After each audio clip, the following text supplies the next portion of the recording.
Ramsuratkumaram Devam Kama Kanchana Madhanam Devaki Paramanandam Yogim Vande Jagadguru. Koncham nearer வைக்கணும்.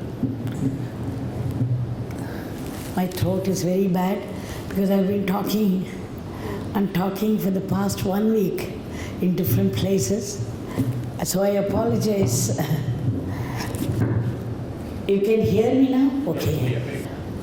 But by Bhagwan's grace, I hope I'll be able to convey the best of his points, which are the need of the hour. The beginning, I would like to say that I am very, very happy to be here with all of you. I could not imagine that I am in this country sitting before you talking about Yogi Ramsuratkumar, my great master.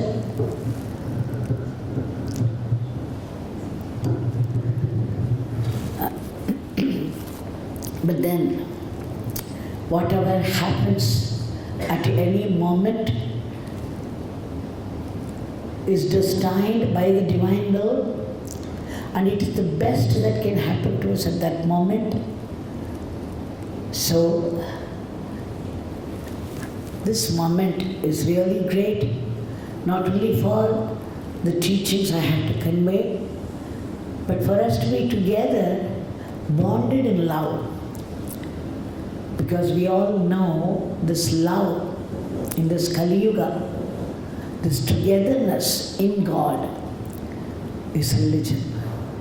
Religion is this feeling of love, this feeling of togetherness in God.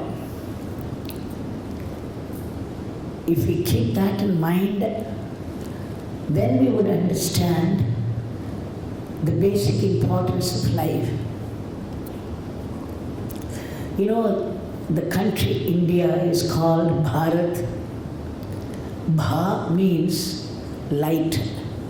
So Bharat Desam, a land that revels in the light of the divine. So the spirituality is the very backbone of India. It is the heartbeat of this country. My master Yogi Ramsuratkumar used to say that this Bharat is the playground of great masters. That the great masters come in the form of beggars.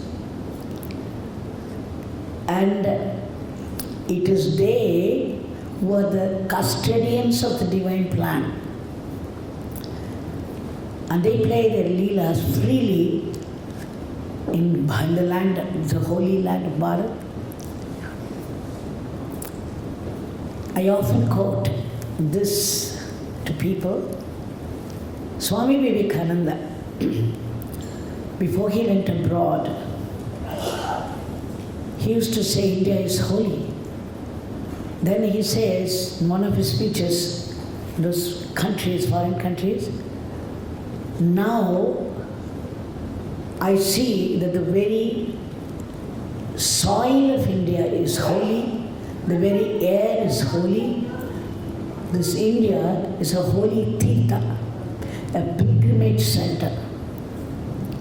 And I believe somebody put this question to Swami Vivekananda, because he was in a Western country where science and technology had developed so much, even in those days, 100 years back, that they were just looking down upon this country, and they were saying, what has India been doing for ages and ages?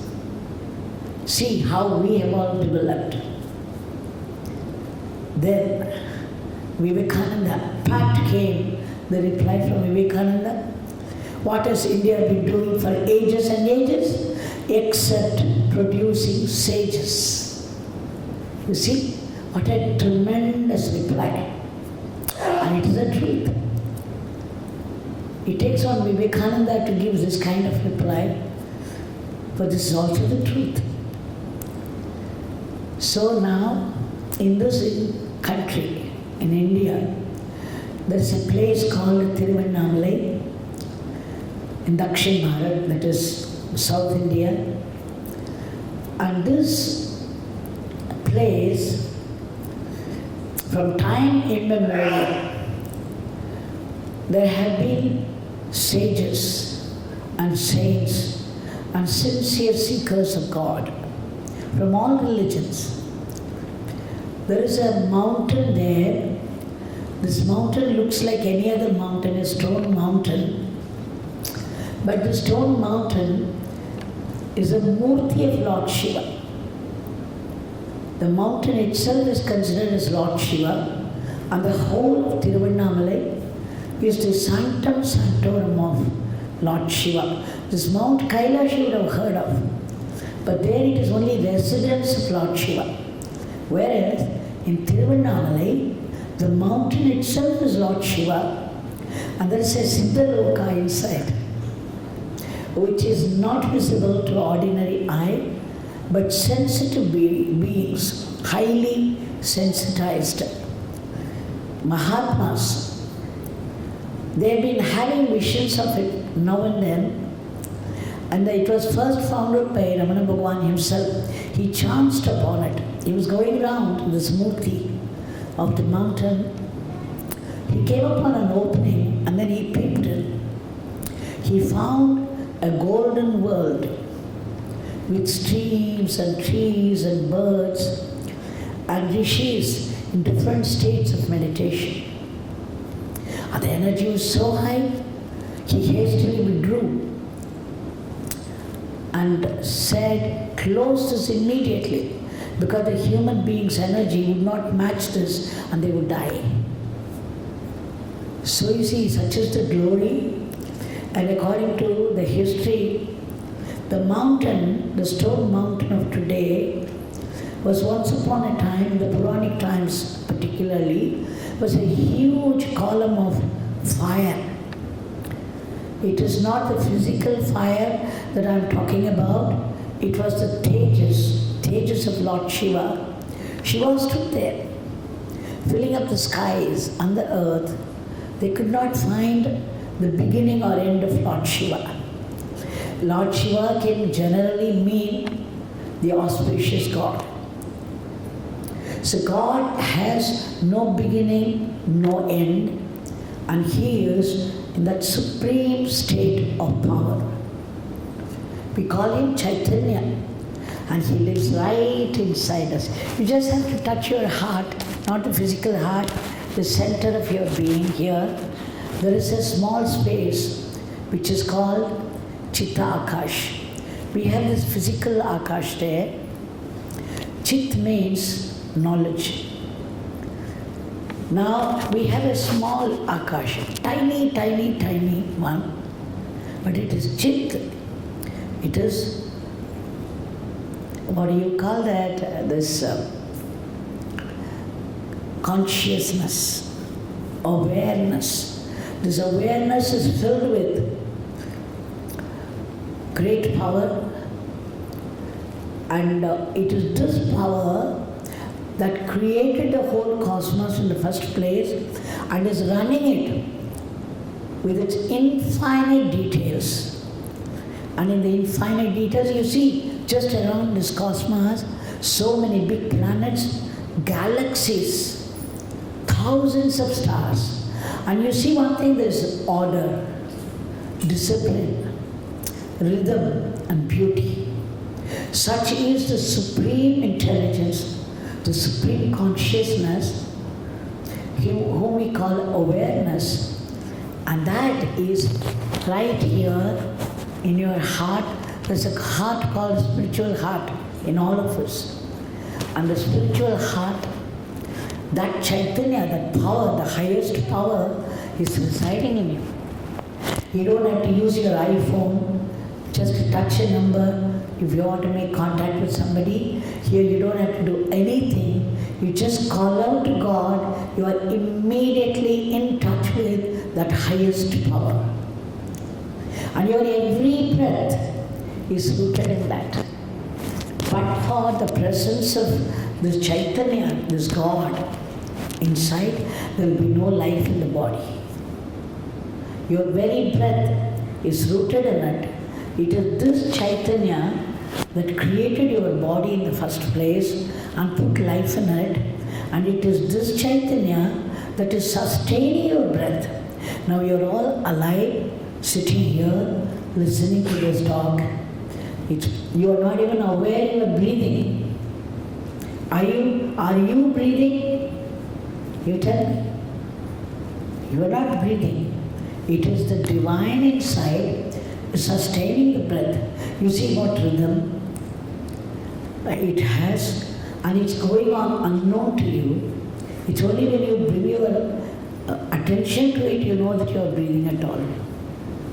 Now, why did he create your body? And you just look at every part of the body, how sophisticated it is. Take just your eye, the structure. We have an expanding department, and research is going on endlessly to study the eye and its function. Every part of your body, no part is a waste. Everything is functional, precise, and well made. And they all come alive because of the breath inside you. And the breath is there because of the presence of God inside you. Now, this Chaitanya is not only inside us, it is in every creature. You take an ant, there are many insects which we cannot even see except under a microscope. And then you have the whole kingdom of plants, and the whole cosmos is brimming in this sea of consciousness who we call Chaitanya, the divine, the God, the ultimate power. Now, let's come back to Tiruvannamalai. This Tiruvannamalai, from time immemorial, there were sages and saints, as I said before, even the sincere seekers. You mention any country, there are people from there in Tiruvannamalai. Tiruvannamalai has now become an international city. There are people, in the most recent times, what Seshadri Swamiji, he had come from Kanchipuram. It was the place of Divine Mother Kamakshi. He was absolutely mad. You know, these people, these jnanis, they are crazy people. You would never know what they would say next, what they would do next. But whatever they said, whatever they did would be perfect and carries high power and your own well-being. Now, after the Seshadri Swami, even while he was living there and roaming the streets like a madman, another madman arrived, and that is from Madurai, ruled by Divine Mother Meenakshi. He is now called Ramana Bhagwan. It is he who put Tiruvannamalai on the world map. So many people, seekers from different countries of the world, arrive in Tiruvannamalai. They keep arriving and they stay there. Those foreigners, you will be surprised. They give up their high jobs, highly paid jobs. They just put on a dhoti around and then put vibhuti, and they go around the mountain. Mountain is the murti of Shiva. They go around chanting Arunachal Shiva, Arunachal Shiva, Arunachal Shiva. They spend 6 months there. They go to their countries and earn some money, and then they return, and then they do this chanting or doing their own tapas there. It's the land of tapas. And now, you would have heard about Kashi, Varanasi, the holiest city of India, as they say. And there, the Divine Mother is Visalakshi, Annapurani. From there, after Ramana Bhagwan, arrived Yogi Ramsuratkumar. This Yogi Ramsuratkumar, imagine coming all the way from Varanasi to a place, a tiny It was originally a tiny village, Tiruvannamalai. Today it is an international city. He arrived all the way back in 1959. He did not know the language. But by the divine guidance, he had to be there in Tiruvannamalai doing his spiritual ministry. So Seshadri, these are the three people of recent times had interacted, had seen them, how they lived their teachings. And though of course I was born only after Ramana Bhagwan, I had the great fortune of having the darshan of Yogi Ramsuratkumar, and I could interact with him, and I learnt my lessons of life. The very first time, the sadhu sangha, we cannot see Rama, we cannot see Shiva, we cannot see Divine Mother today. In Kali Yuga, they don't come as avatars.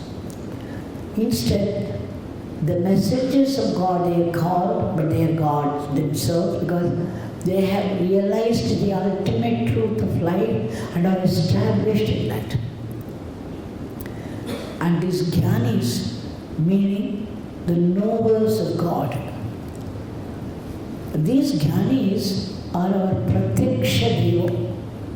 If we can see these jnanis, if anyone can come across a jnani in their own lifetime, it's a great fortune, and it's because of your meritorious deeds over many births. Otherwise you won't come across a jnani at all. You won't even come to hear about God. And once you see a jnani, it is very difficult to know them for what they are because they are very simple people. Very simple, very ordinary. There will be nothing very special about them to show that they are jnani. There are no labels. And they behave in different ways. So you must have done more meritorious deeds, more births, to know a jnani for what he is. And then more meritorious deeds, punya karmas, to be able to interact with them and receive their blessings and progress in life. Such is the glory of the jnani. We say satsang. Satsang means the company of the sages, the company of the sages who have realized the truth of life, the truth of God. The most important thing in life, even now, if you come to Tiruvannamalai, you can see some hidden jnanis there, and if you are lucky, you'll come across one. You can see them with your eyes and interact. So here I invite, extend invitation to every one of you. Please make your visit to Tiruvannamalai. Tiruvannamalai is such a place of glory. The energy is so high. Even a little effort towards God will bear enormous fruit. And many people, they come for a few days and then they are drawn by the magnetic pull of the mountain, and then they slowly look for a room here and there, and finally they settle down there. And they say the energy of the place is so high that a fully fledged householder has the energy of a sannyasi just by living there for a few years. Can you imagine a place like this? In today's world, in Kali Yuga, Kali means dark, where so many atrocities, there is absolutely no sense of dharma. So much adharma is going on everywhere and so easily. And we are helpless before that. So, I'm extending my invitations. If you come there is Ramana ashram. And then opposite it is a lane, and if you walk down the lane, there is Yogi Ramsuratkumar ashram. Now about Yogi Ramsuratkumar, this ashram, Yogi Ramsuratkumar lived in the streets for 17 years. 7 years he wandered all over India as a penniless beggar. And then he finally landed in Tiruvannamalai. Again he was roaming the streets. Sometimes there would be no food at all even for 3 days. He would starve and people treated him very badly because he was from North India and at that time there was some Hindi opposition in South India. Because of this ethnic problems, he was treated, ill-treated, cruelties were heaped upon him. If he went and begged for a cup of tea because he was feeling hungry, they would throw hot water on him. Such was the cruelty, such was the indignity. There are many, I wouldn't go into it, but there were even attempts on his life just because he was from North India, he was speaking Hindi. But he did not mind because to him, in his state of being, everything was grace. Father's grace. He would call God Father and he would say, everything that happened in life is only Father's grace. I remember there was a time one day when he was walking in the streets, he was suddenly surrounded by 4 thugs. And of course they looked at him because Yogiji used to look like a madman. And the unkempt hair, a carelessly thrown turban, and a kurta which was torn in places, and a very dirty dhoti. And he used to carry a panka, a hand fan, and a coconut shell for begging. Suddenly he was surrounded by these 4 thugs for no reason. And then they snatched everything that he held. They threw them away. And then they started to beat him. You can imagine suddenly being surrounded in his unguarded moment. He was surrounded by the 4 thugs. He was beaten up cruelly. The blood was oozing. And Yogiji told me years later what happened when he was beaten up. There was a crowd of 20 people watching that, and each one, nobody came forward to help him for their own reasons. Most of them feared those thugs. And then somehow this news was passed on to 2 people, 2 other beggars, and they came running. Now seeing those people coming, then these rowdies, they ran away from the place.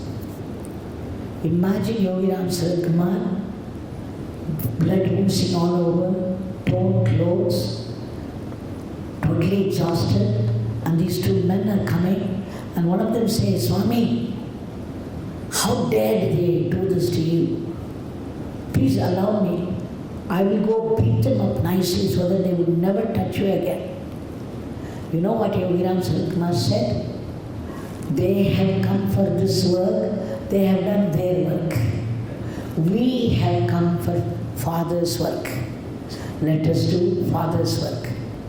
This is a teaching of a Mahatma. He did not say it sitting comfortably in his AC chair in an AC room when the blood was oozing all over and there was he was totally exhausted.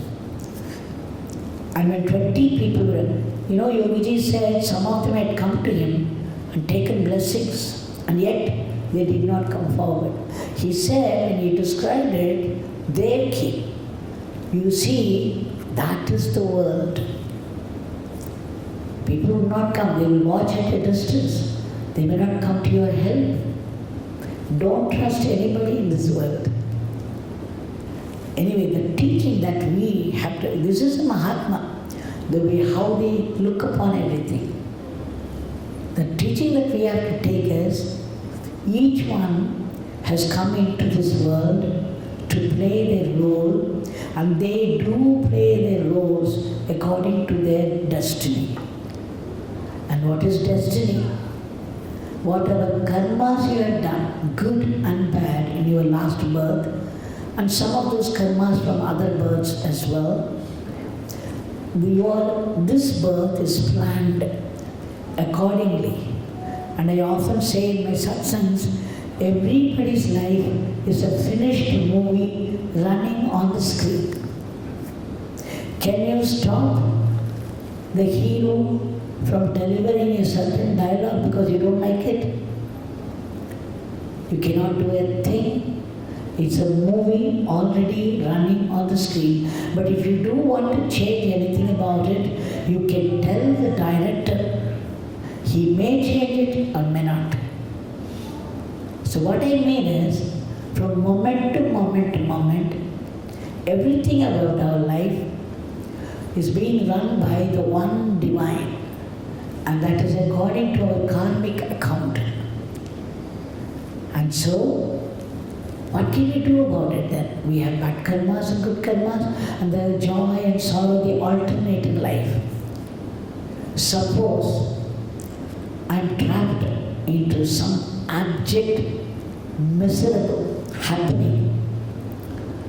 I am reduced to utter helplessness. I may have relatives, they have settled down in America, or South America, or Africa. They will not be available immediately. And there is nobody who can possibly help me. Such things happen. You have only God to depend upon. And He is right here in your heart. You just have to call out Rama, Krishna, Shiva, and we call Yogi Ramsuratkumar. Why I am saying this God whom we cannot see is formless and He is consciousness. He is a supreme consciousness. He is all-knowing, all-pervasive and all-powerful, almighty. And you carry Him right inside you and we feel weak. We feel helpless. All that you have to do is call out Rama, Yogi Rama. We call out Yogi Ramsuratkumar. He said in his introduction that calling out, can you fix this a little? Calling out the name is calling out God Himself. This is what I'm. No, it's okay. I want it a little up there. Right, okay. Okay. He was saying in his introduction, when we call out the name Yogi Ramsuratkumar, as assured by our Bhagwan, our great master, we get help immediately. We get guidance in confusion and we get protection. They are very important to everybody's life. So when often we land ourselves in a situation where there is nobody to help and we get confused, we do not know how to make our choice, and there are times we need protection. I would say the whole life we need protection, the way the world is going on. So, here is God who is ready to come to you at your mere call, mere beckoning. That Yogi Ramsuratkumar used to say that you take a word, every word carries a meaning. Can you separate a word from its meaning? No. When you say sun, it is a sun in the sky and it's light. When you say donkey, it is donkey with all its characteristics. You cannot separate a word from its meaning. So in Raghuvamsa, Kalidas says, Parvati and Parameshwara are inseparable. Like that, your word and its meaning are inseparable. So Yogiji says, when you call out the name Rama, what is the meaning of Rama? Presence of Rama. When we call out the name Krishna, it means the presence of Krishna. When we call out Yogi Ramsuratkumar, instantly Yogi Ramsuratkumar is present and is ready to do the needful. The only thing is, they would do the needful only in their chosen time and in their style of functioning. They will not cater to your conditions. But the minute you call out the name, they are present. Because the name Nama and Nami are inseparable. So in your present day life, we are surrounded by many problems and we feel helpless. So this is what I want to say, that you have the name of God, your Ishtadevata. You can call out any mantra, any name of God. Be sure that He is present inside. He has come alive and He will respond to you. If you pray, God, in all humility and helplessness, God, please save, please save. You will see how God does that. Sometimes it takes a little time, sometimes it takes more time, sometimes it happens immediately. It's left to His choice because He knows the best. And it is He who is running every detail of your life. Yogi also told me that whatever happens at any moment is the best that can happen to you at that moment. Suppose there is a negative happening. How can you say it is the best that can happen to you at that moment? You have to say it because it's the truth. So sometimes some adversities may happen, but when the adversity happens also, we should look upon it as happening by the will of God, and it's a definite blessing. Anything that comes from God can only be a blessing. Be very sure of that. We may not know what is involved in any happening, but there is a sukshma, there is a subtlety there which we are not aware of. So if we look upon it as a definite blessing from God, you will see how soon it reveals itself as a blessing. This is something we all need in present day life, to look upon even the negative happenings as definite blessings from God, because it is by His will that everything is happening. So this is what I would like to convey, how to bring in the presence of God in your everyday life. You don't have to change anything about your way of life. You continue to live as you have always been living. Only add a Nama to a divine name to your everyday life. And when you do that, the Nama is like an atom bomb. It can destroy all your past sins. It will prevent you from further sins. And it can also uproot the vasanas, the deep impressions of your past karmas, which are responsible for your present sins. So Nama is a great cleanser. It not only gives you inner transformation, it also brings about outer transformation.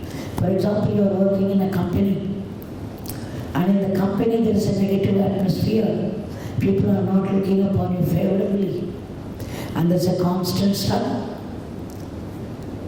When people come to me, I tell them, chant Yogi Ramsuratkumar and pray. Keep on chanting Yogi Ramsuratkumar, Yogi Ramsuratkumar, Yogi Ramsuratkumar. Please give me relief. Let me know what to do about it. And after some time, slowly, things will change and the atmosphere will become more favorable.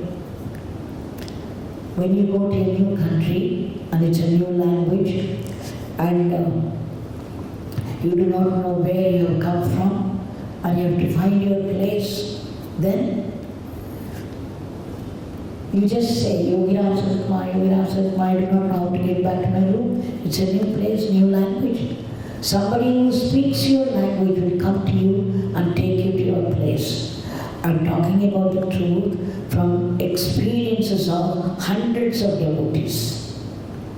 And you go on the road and suddenly a situation develops and an uncontrollable truck is coming in the opposite direction.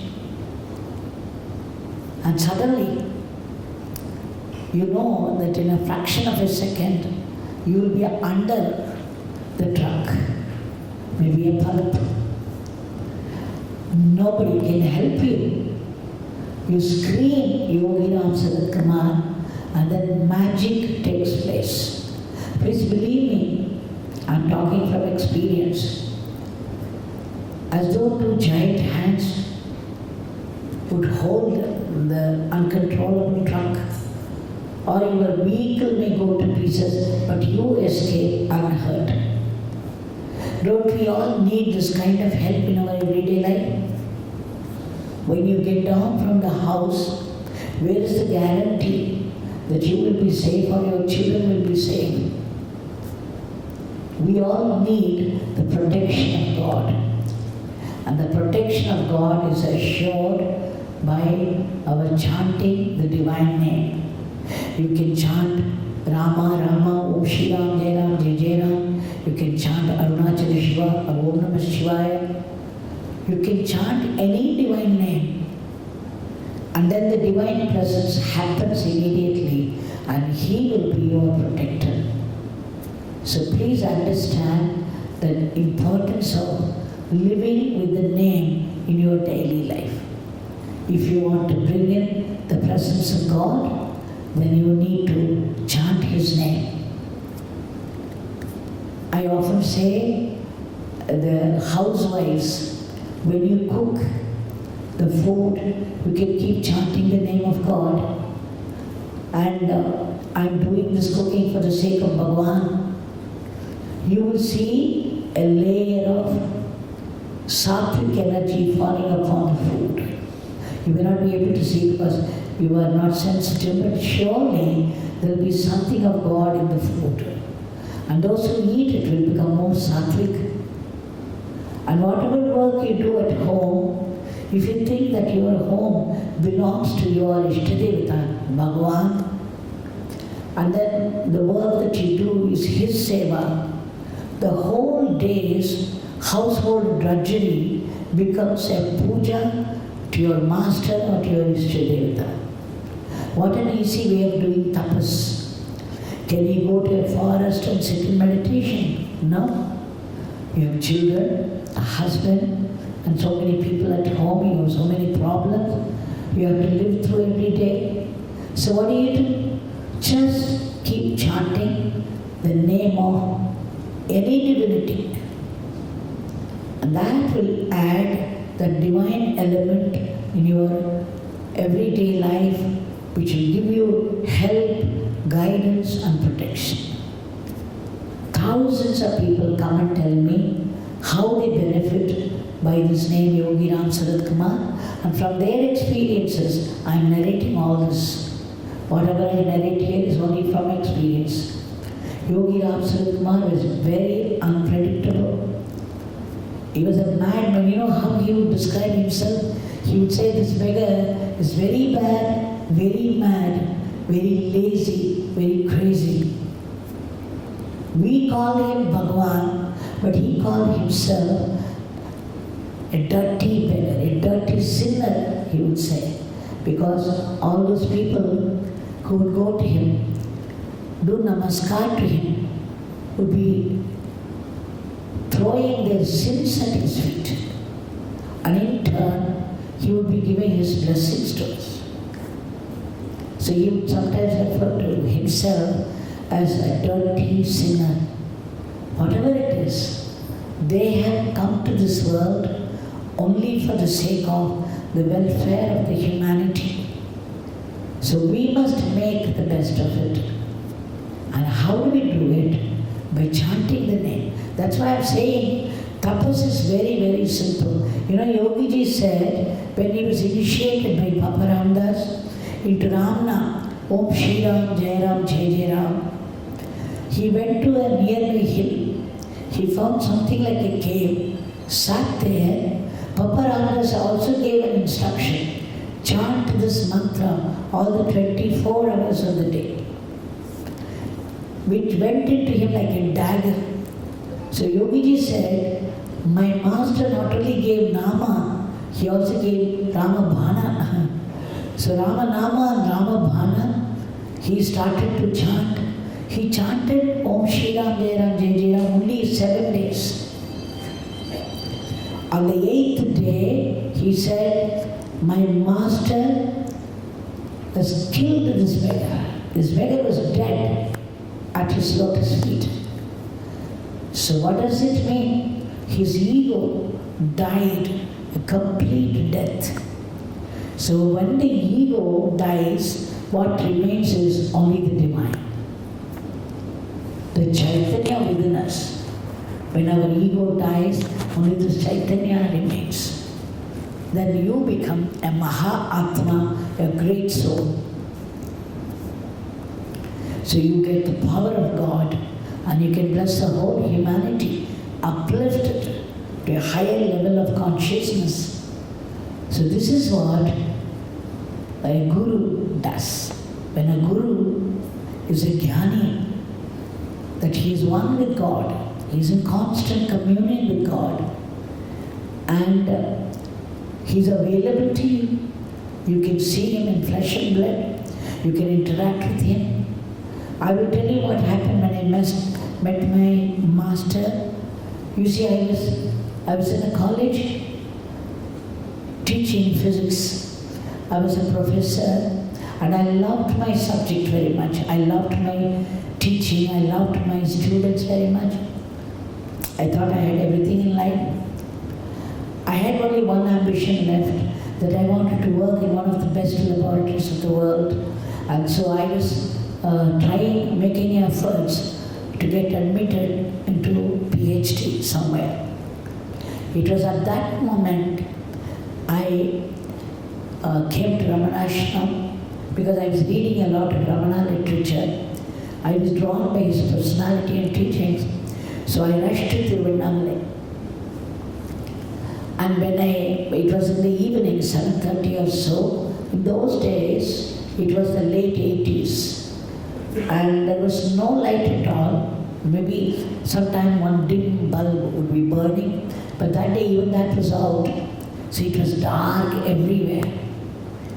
So you see, it was a terror to me.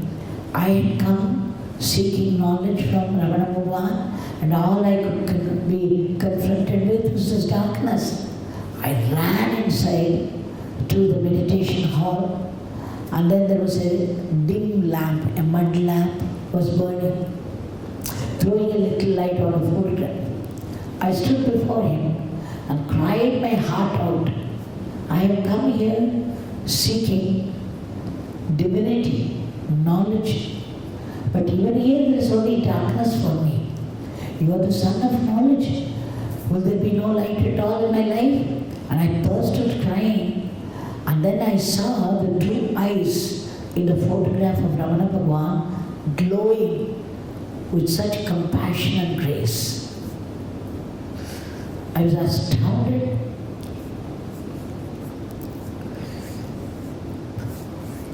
And then I felt so reassured. The lights came on immediately, and he was once again in the photograph. But the glowing eyes, for a fraction of a second, reassured me that it would be all right in my life. And that is, the next day, I heard about a living master in Tiruvannamalai, and his name was Yogi Ramsuratkumar. So I decided, okay, a living sage, what a great fortune. So I took 2 friends of mine, and then I bought some tender coconut, went to his house and stood there. He was in the streets for 17 years, but then, in spite of all the cruelties, people began to realize that one darshan of him landed them such gifts of grace that if an unemployed youth went to him, he got a very nice job with a nice salary. a woman's daughter's marriage is dragging on. And immediately there was relief. A daughter would get married, and the childless couple, one darshan, and then they would get the prasad of a child. So you see, so many things were happening to people all around, and they began to understand that he was no common beggar, he was a divine beggar. Swami used to live under a tree near the railway station. But then those devotees who very quickly learned that he was a divinity in his own right, they found a house, begged him again and again, and finally he agreed to come there. So he started to live in a house. But in the house, there was no sweeping the place, there was no cooking, there were no vessels at all. It was like a dumping ground when I landed there. I'll tell you how it happened. We used to go around the mountain, as was the habit there, and on my way around the mountain, we stopped before his house, only to face a locked door. And somebody would come running and telling me, look, he just left the place. He has gone to the temple. So immediately we would run to the temple, only to be told he had just left the temple. And then we would complete our round. And then evening again we would start. And again the same leela happened. And then the next day morning the same leela. And the next day evening the same leela. The leela repeated itself, that every time we would go, face the locked door, only to be told he had just left the house. And then we would rush to the temple, and then they would tell us he had just left the temple. And finally we would end up drinking the tender coconut water ourselves. So there was only one evening left. The next day I had to go back to college. I had no more leave. So the two friends of mine who came with me got very tired. They said, look, this Swami has decided not to see us. He doesn't want to see us. So he's avoiding us. I said, no, whatever it is, I have to see him. If he is doing this kind of thing, we have to see, take it as a challenge and see. So I could not leave it at that. I was trying the last chance also, and I went and bought some apples. At that time, the door was open. There was already a crowd in front of his house. And what was more, he was coming. He was coming from inside. I could only see somebody coming there. I could not even see the physical details of the man. But it was a huge presence, a vibrant, living presence of the divine. And my whole being started to tremble. I had no idea why I was trembling. And the tears were streaming down, and for no reason. This presence came. He stood there at the doorstep. And that is when I vaguely saw he was wearing 2 or 3 shawls of different colors in that heat of Tiruvannamalai. Is a very hot place. And the hair was unkempt and a very dirty dhoti. But then I was gaping at him because of the experience, the vibration that was going through my body and my entire being.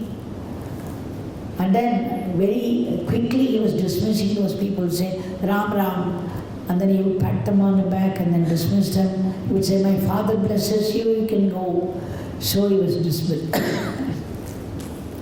When it came to our turn, I thought, okay, we also had to leave. But I was stuck there. I stood there transfixed, looking at his huge form. It seemed very huge to me. And I felt that I had arrived. What arrival, I had no idea. But I just stood there. And then after sending everybody, he called the 3 of us inside. He said, come. So there was a small veranda. Now I was near him.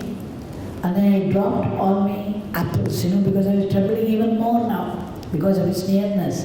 And the apples began to roll in all directions.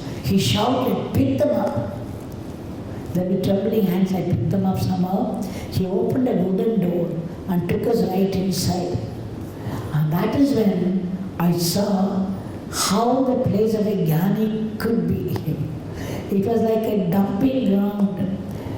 There were so many things strewn around, papers, books, and then some dirty clothes, and then the offerings from people, from the smallest bottle to the big one. And then there was a mud pot, and then an aluminium a cup. And there were 3 mats he had put there for receiving the visitors. And it had more holes than mat. And also the holes were filled with dust. This is the place of a jnani. And above all that, there were 17 photographs of his own on the same pose, hung on the wall next to each other. There was one chair, and the chair was wobbly. It looked very bad. I thought, how could anybody sit on this chair? So he showed 3 places. So we went and sat there. He went and took that particular chair and put it right in front of me and sat there. And he sat like an emperor. His shawls were all torn, and his kurta was torn, and the dhoti was dirty, the hair unkempt, all ruffled up. And he sat there like an emperor. It was in the way he sat, in his demeanor, that I just looked up at him, not knowing what to think of him at all. I had forgotten about my PhD, about my college, everything about the world. Only he was there. I was forgetting myself also completely. And suddenly he looked straight at me and asked me, "What do you want?" You see, I was bent upon getting a seat in one of the best universities. That should have come out.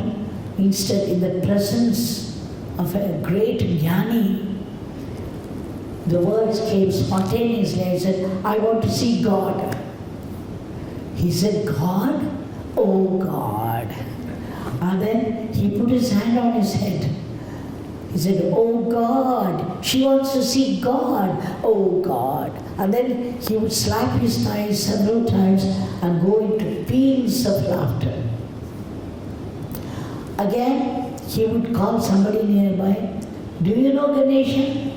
She wants to see God. Oh God." And then he would slap his hand. Again, go into cascading laughter. I thought he was making a joke of it because I had no qualification even to utter such words. And I felt I had committed the worst blunder of my life by saying that I want to see God. So my ego was sinking and sinking low. And then what happened, I started to sob. I started to cry loudly, unable to bear his mockery. And then he heard me sob. So he mellowed down, he softened a bit. And then he said, "This beggar has not seen God. How can he help you? This beggar has not seen God. But Devaki is a pure soul. She will see God. But this beggar has not seen God. How can this beggar help you?" And he kept on repeating it again and again. Again I thought he was making fun of me and my state of, the lowly state of my being. And suddenly the friend who was seated next to me was inspired to say, "Swami, we do not know whether we are pure beings or impure. But now that the word has come out of your mouth, it has become the truth." What a statement, what a declaration. I would never have answered it myself that way, but by the divine will of God, she said that And immediately it made all the difference in the atmosphere. Yogi Ramsuratkumar face became radiant. And then with a hookah, he immediately lifted his hand high and looked deeply, penetratingly into my eyes, and he kept on blessing, blessing, blessing. I had no idea how many minutes passed, how much time had gone, and something happened to me. All the thoughts left me, and I was filled with a very deep, deep, deep peace and bliss. Whatever I had read about in Ramana literature till then was only book knowledge, somebody's experience, Ramana's experience. It's all the experience of the Mahatmas. Until it becomes your experience, it can only be a concept. Now that day, what I prayed to Ramana Bhagwan 2 days before was happening right in front of Yogi Ramsuratkumar, and what was more, I saw the same two eyes, the two eyes of Ramana in the eyes of Yogi Ramsuratkumar. And then I understood they look different, but the content, the truth inside, the experience of the truth is the same. Meaning, the container can look different, but the content is the same. No difference between jnanis. All the differences come because of the followers.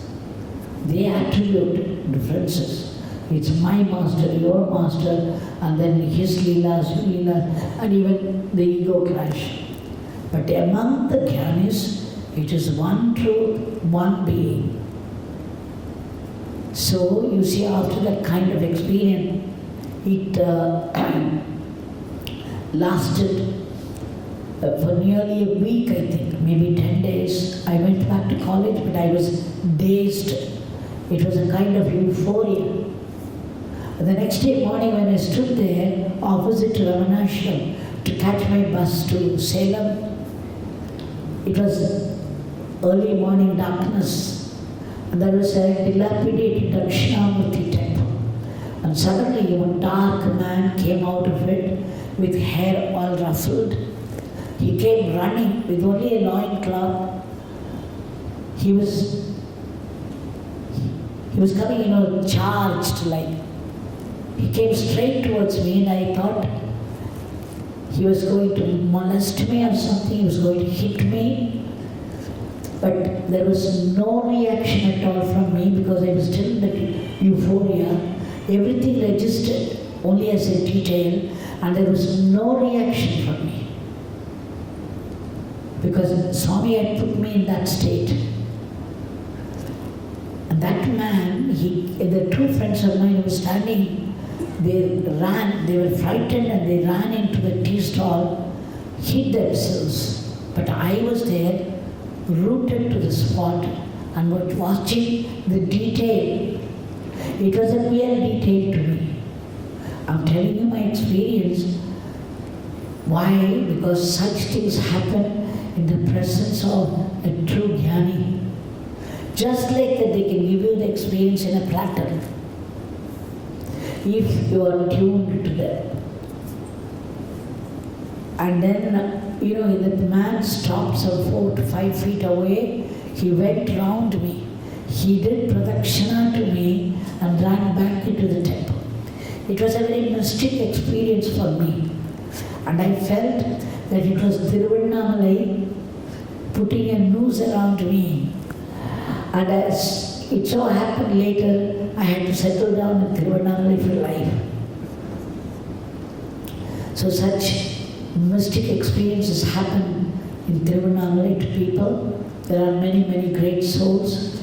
Many of them are unseen, but you can see them in the night as spots of light crossing the mountain.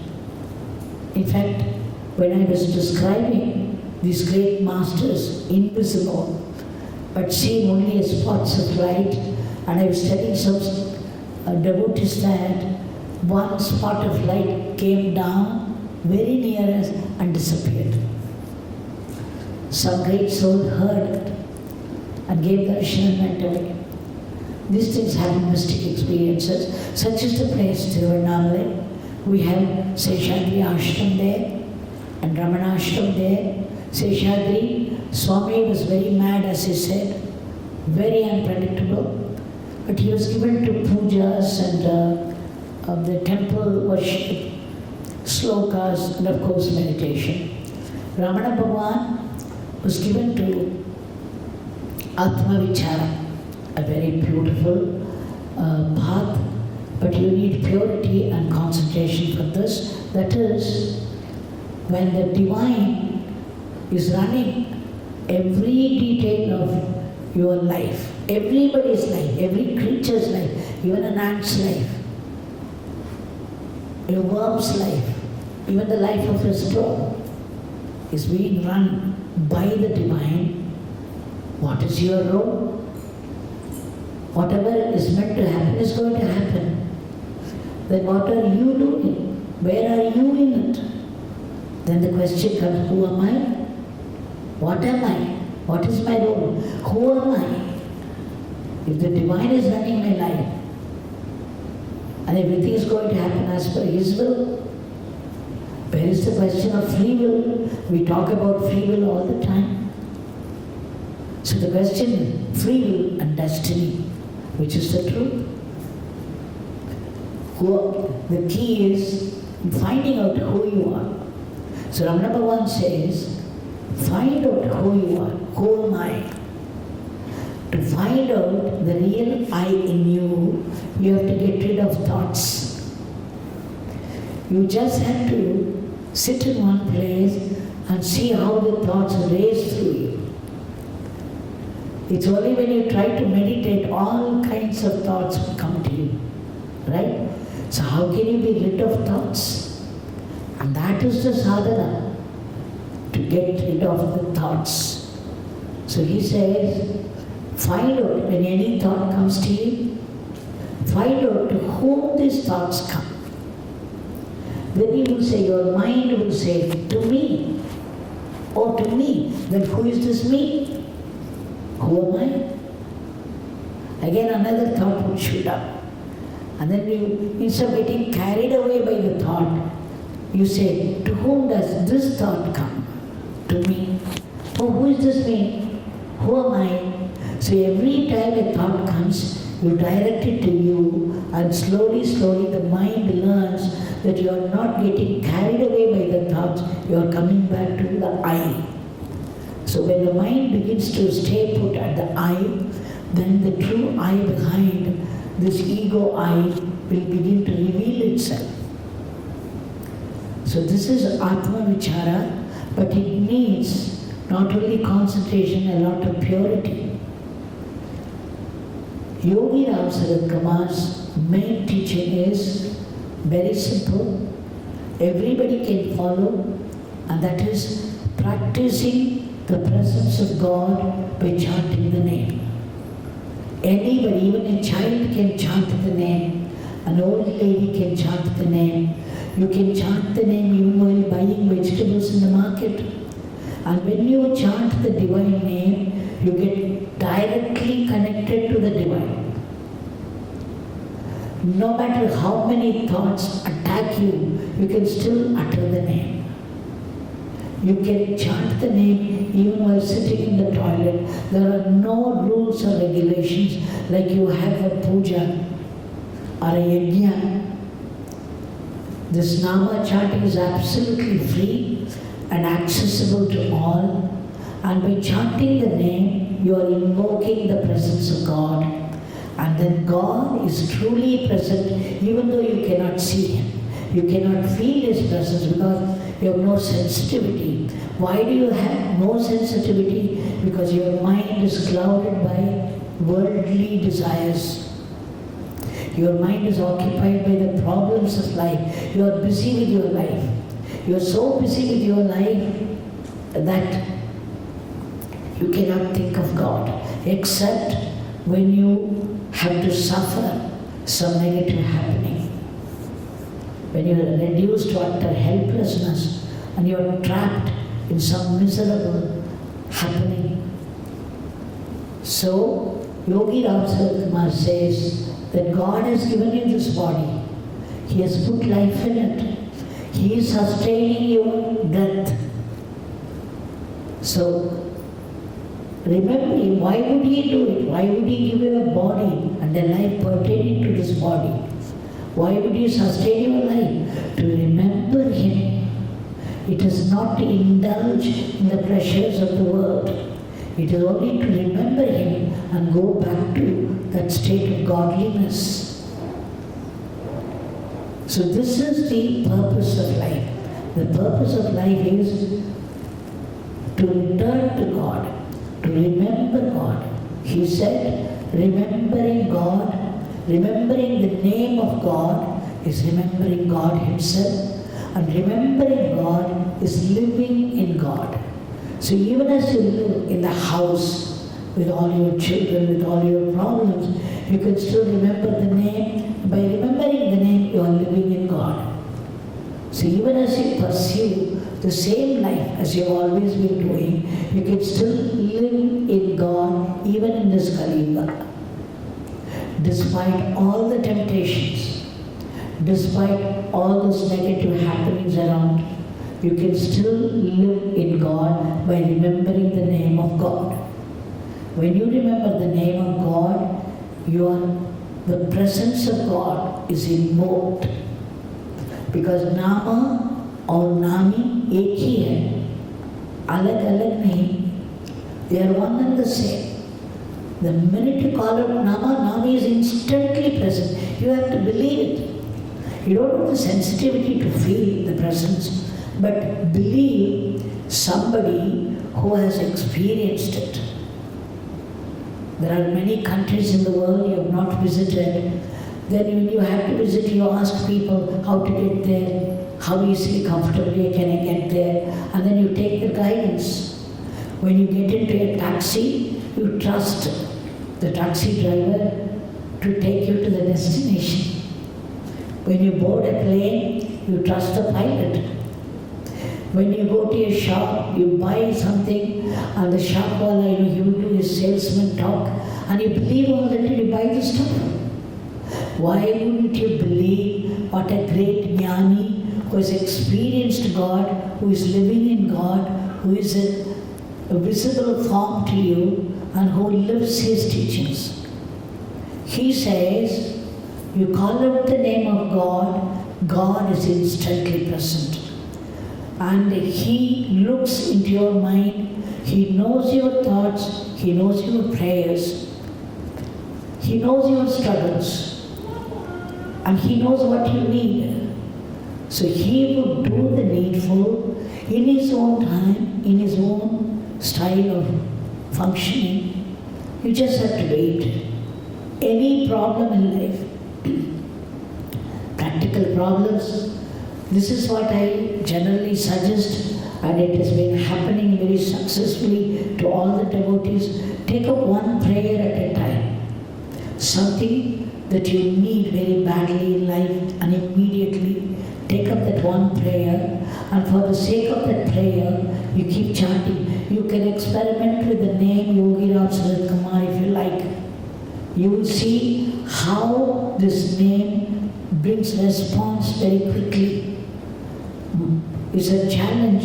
Yogi Ji himself used to say, you can put this Nama in the test tube and experiment.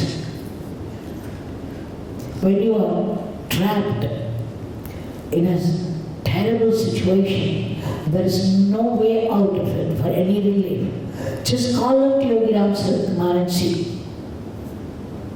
It doesn't matter if you don't have faith in Him, it doesn't matter if you don't have concentration, if you don't have devotion. Just call out the name and say, Swami, please help, and see what happens. What magic happens. And tell me next time when I come here what happened. I would like to listen to the stories because they are practical. They give you relief. They take you out of confusion, give you clarity. And the name protects you. You teach the children that name when they come out of your house. You say, if you see somebody who is frightening, immediately say Yogi Ramsuratkumar, Yogi Ramsuratkumar. Yogi Ramsuratkumar walks with the children. He protects them. You know, there are stories like a woman was chased by 7 drunkards.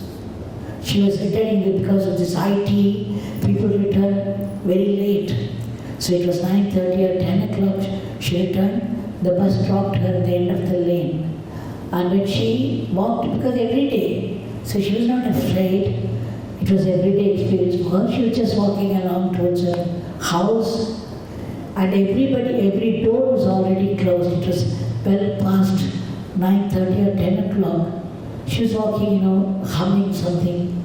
And suddenly she heard a huge commotion. She looked behind. She saw 7 drunkards running behind her, trying to catch her. She was frightened so much. And she started to run. And the family used to come to the ashram. So she started screaming, Yogi Ramsuratkumar, Yogi Ramsuratkumar, Yogi Ramsuratkumar. And she was running so fast. And those people were trying to catch her. But suddenly, a few minutes after, she realized there was no noise at all. And she turned to find those guys running away. We have no idea what they saw and why they were frightened. They were running away from her. I remember there was another lady who was entering Tiruvannamalai very late in the night. She got into an auto. She was going to come to her house near our ashram.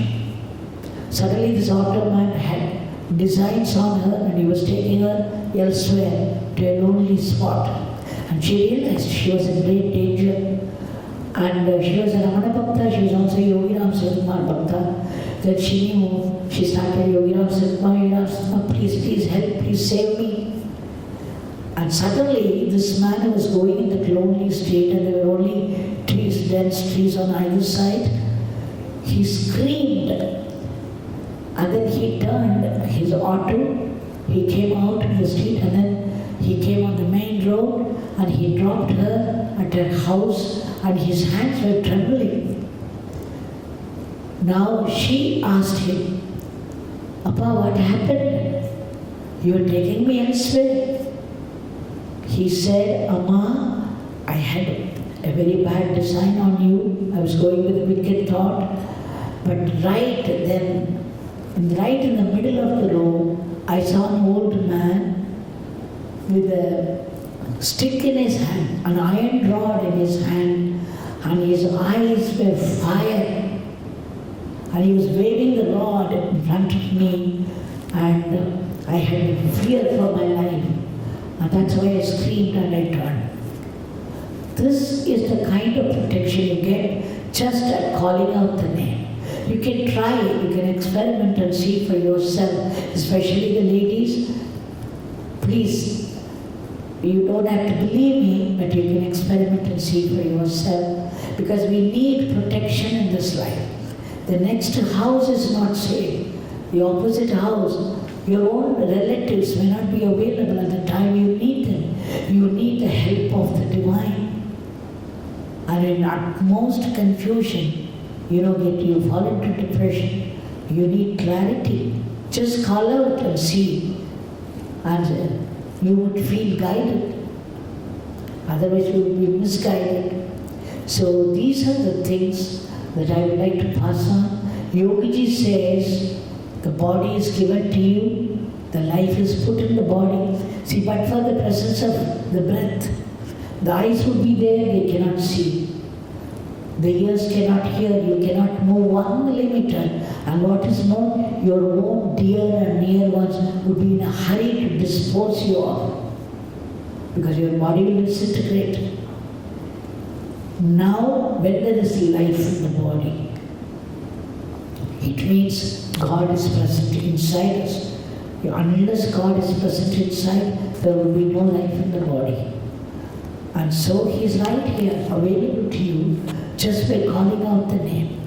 Yogiji said, That is the purpose of life. Remembering God is the purpose of life. So it's only when you remember God, you are truly living. You are serving the purpose of life. The times you forget God, you are carrying your own dead body. The body may still be breathing, but it is not serving the purpose of life. So you are carrying your own dead body. You are dead. When the life is gone, we are being carried by 4 people.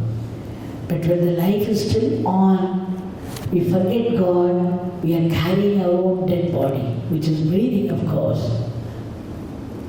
So, remember that the one, wherever you are, you may be in Alaska, you were born in Australia or Argentina, wherever you were born in this whole world, know that there is only one purpose to life, and that is the purpose of remembering God. It's only when you remember God, you truly serve God's purpose. And so, and what is more, when you remember God, you get help, guidance and protection, which you need very badly. So just by calling out, we are living in the presence of God. This is bringing God into your daily life. Thank you all so much for letting me speak a few things that I have experienced and I have come to know from a great, great master who is no more. He took Mahatma in 2001, but the ashram is there, and Bhagwan always said those who enter this ashram will not go back empty-handed, that Father's blessings are pouring on them like rain. Whether they are aware of it or not, he said this is Satya, this is the truth. So, just by coming in and going around a few minutes, you'll be carrying a load of blessings which will come with you a long way in life, helping you, guiding you, protecting you. So I invite every one of you and also your friends to come to the ashram and benefit when it is available so easily. Thank you all so much. I feel grateful, and he also said this is the 80th year of the year of celebration for the Chamber of Commerce, and I'm very, very happy. I feel very honored to be here in this great moment, and my prayers and intense prayers to my Bhagwan, earnest prayers to my great master, that this Chamber of Commerce be blessed all the time, that it reaches new heights every year, bringing glory to the country where it is being harbored and to the people who are running it. That may all of you be blessed by those great ones, that they give you a sense of fulfillment when we reach the end of life. Thank you all so much, and thank you, the President, and Shri Ramakrishnaji, and of course Lakshmi Narayana and his wife Jai Shri, who are very ardent devotees, been coming to the ashram, coming to our Swami Yogi Ramsuratkumar for a number of years now. The whole family is flourishing, receives blessings all the time. Because the blessings are, Yogiji used to say, the blessings are coming all the time. There is no time when the grace stops. Because God is eternal, His grace is eternal. And God comes in the form of Guru. So God, Guru and grace are one and the same. They are the synonyms of the one divinity. And even though there are so many of us here, individuals, separate ones, the same God is inside all of us. And that same God is the breath of our breath. It is He who put the breath, and He is the life of our life, and therefore it's all one being. It's all one divinity here, in spite of the varying differences.